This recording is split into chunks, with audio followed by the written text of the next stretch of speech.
Em nome do Pai, do Filho e do Espírito Santo. Amém. Que Nossa Senhora e Nosso Senhor Jesus Cristo possam suprir as deficiências de minha exposição.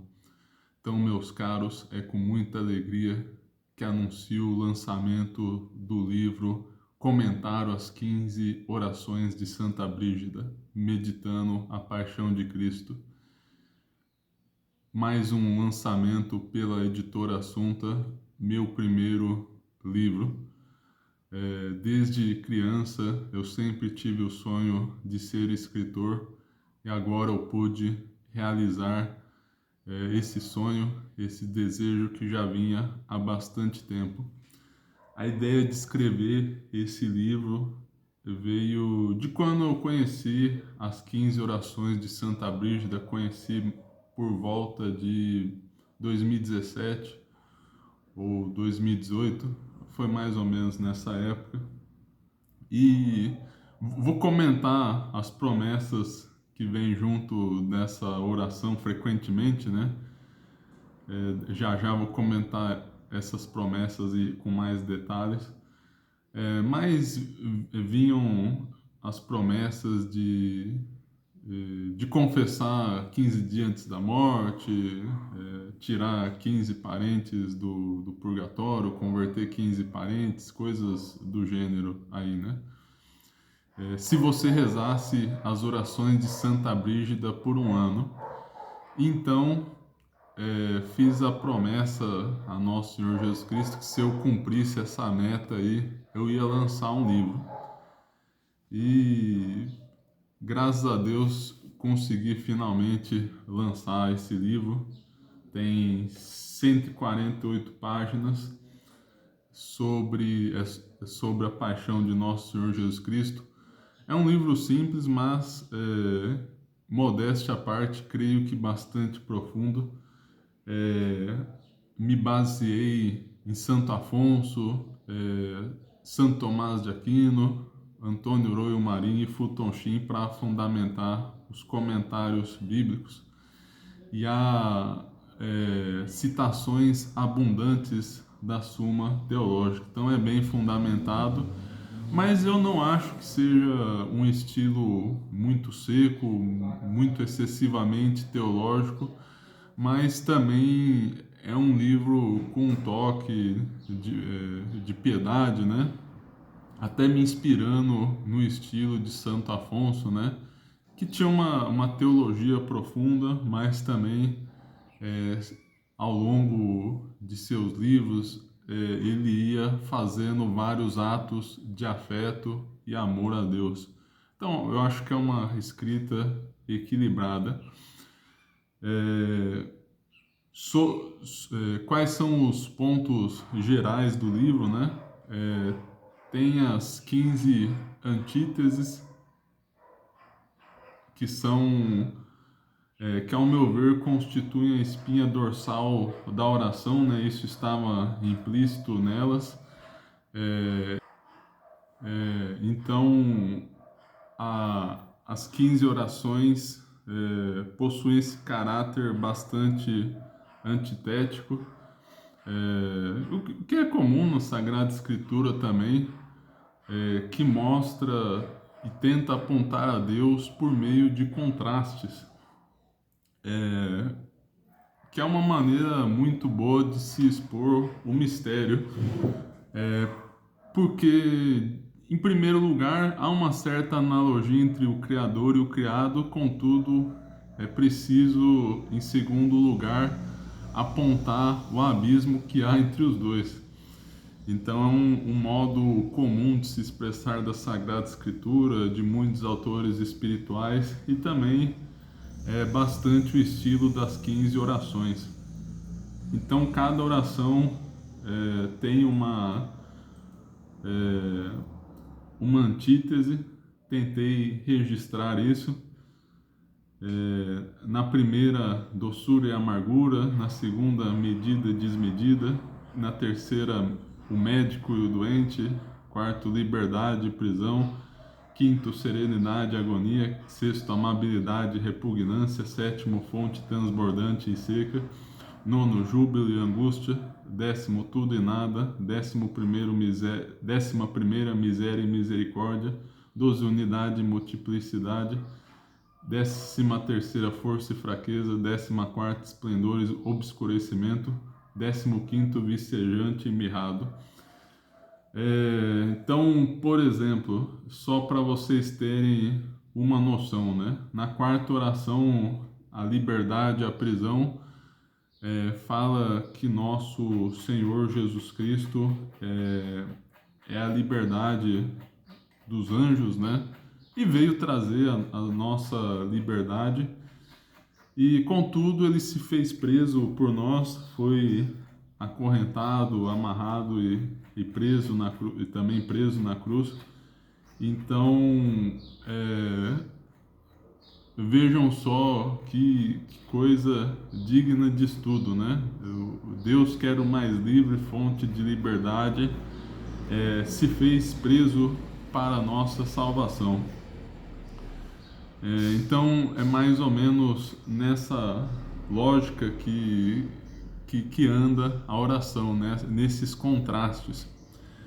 Outro ponto da oração, ela traz as 7 palavras de nosso Senhor Jesus Cristo na cruz. E vocês até já viram aqui no curso de Teologia Cético-Mística, eu usei o esqueminha de Fulton Sheen, associando cada palavra de Cristo na cruz a um pecado capital vencido. E eu usei também essa mesma lógica no livro. Aproveitei e trouxe os comentários de Santo Tomás nessa com citação indireta nesse caso. Trouxe a abordagem de Santo Tomás quanto aos pecados capitais, onde ele traz as filhas de cada pecado, filhas listadas por São Gregório Magno, que são efeitos de cada vício capital. Então, na vaidade, por exemplo, tem a teimosia, discórdia, desobediência. Então, eu listei isso no livro. Ademais, eu tentei indicar gestos de Cristo na cruz que venceriam as filhas de cada vício capital. Então, também tem essa novidade, por assim dizer, né? Nunca tinha visto outro autor fazendo essa associação. Pode ser algo arriscado, mas acho que eu fiz algo razoável aqui, né? Tentei encontrar gestos de Cristo crucificado que combatessem os pecados capitais. E, bom, como são 7 palavras, não são todas as orações com alguma dessas palavras. Então, nas outras, para complementar e ficar mais equilibrado, mais harmônico, eu trouxe e tentei fazer uma associação com os dons do Espírito Santo. Então, eu quis identificar os dons do Espírito Santo na vida de nosso Senhor Jesus Cristo, especialmente no momento de sua paixão. A doutrina é tirada basicamente de Royo Marin, que por sua vez é tomista. Então ele se inspirou muito em Santo Tomás. Então, na Teologia da Perfeição Cristã e no seu livro O Grande Desconhecido, que é sobre o Espírito Santo, ele traz os efeitos, os meios de fomentar os dons do Espírito Santo, os vícios contrários, esse tipo de coisa. Então eu listei tudo isso e tentei trazer como ponto de meditação na paixão de nosso Senhor Jesus Cristo. Claro, destaquei aqui no livro, né, nosso Senhor Jesus Cristo, entre os grandes teólogos, né, principalmente São Tomás de Aquino, já tinha a plenitude da graça desde o início de sua vida. Então ele sempre teve em plenitude os dons do Espírito Santo. Os meios de fomento são antes para nós. Claro, nosso Senhor Jesus Cristo os praticou a título de exemplo para nos ensinar. Podemos nos valer aí de muitos atos de nosso Senhor Jesus Cristo como meios de fomentar os dons do Espírito Santo em nós, mas nosso Senhor Jesus Cristo já os tinha em plenitude desde o início. Então, ele não tinha meios de fomentar propriamente falando nele. Então, fazendo essa observação aí, né, já destacando aí, talvez isso possa confundir um pouco no livro. Tentei ser claro quanto a isso, mas talvez a pessoa leia algum trecho e acabe se esquecendo dessa observação. Que mais? Apesar de ser chamada de orações de Santa Brígida, provavelmente foram compostas por suas religiosas, né? Santa Brígida fundou uma ordem monástica e provavelmente foram suas religiosas que escreveram essas orações aqui. Santa Brígida teve muitas revelações bem avaliadas por vários teólogos e santos, né? Santo Afonso cita bastante as revelações de Santa Brígida, mas curiosamente, ao contrário do que se espera, né? Nas orações de Santa Brígida aqui, eu acho que não deve ter tanta coisa dessas revelações. Eu tentei fundamentar biblicamente o comentário, né, para mostrar que essa devoção é muito bíblica, então tem pouco dado que não pode ser encontrado na Sagrada Escritura. Inclusive, há mesmo expressões bem marcadamente bíblicas, né? Então, eu acho que as religiosas que a compuseram tiraram antes de suas leituras, né? Não tem muitos dados novos que só poderiam ser conhecidos por revelação privada, nada disso, né? Então, essa devoção é bem bíblica.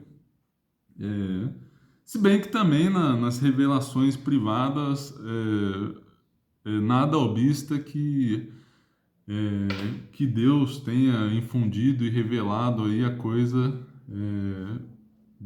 de modo como posso dizer, né, se harmonizar muito facilmente com a Sagrada Escritura, né?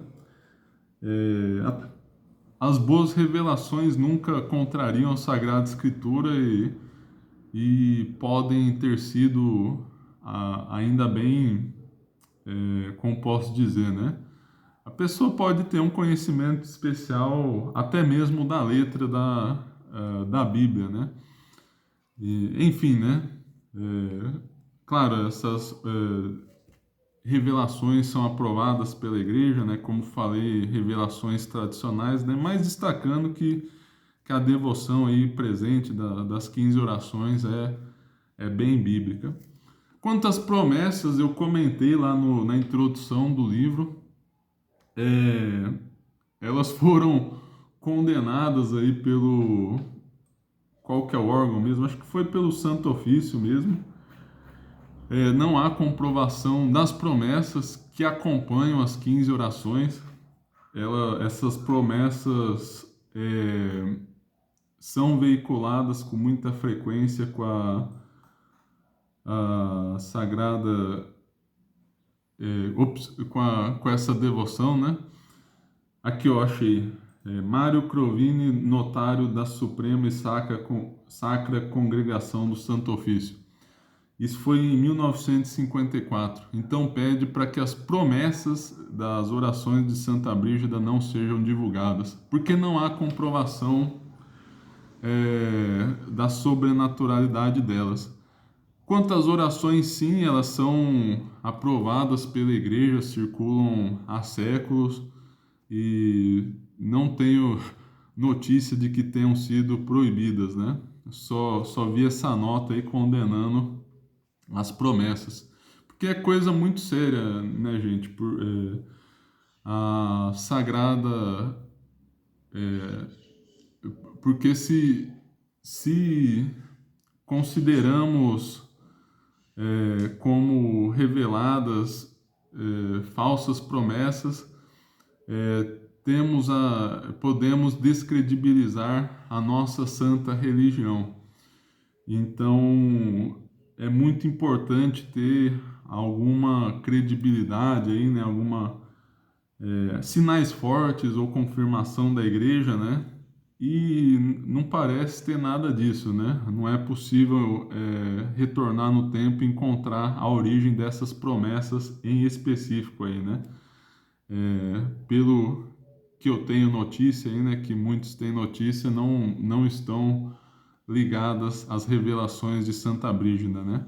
Falo daquelas promessas, né? Tirar 15 pessoas do purgatório, se confessar 15 dias antes da morte, né? E há um risco também, até trouxe o cânone do Concílio de Trento, sem revelação privada, ninguém pode presumir a própria salvação, né? Então é algo muito perigoso já nos considerarmos salvos, né? Pode ser inclusive até pecado de presunção contra o Espírito Santo.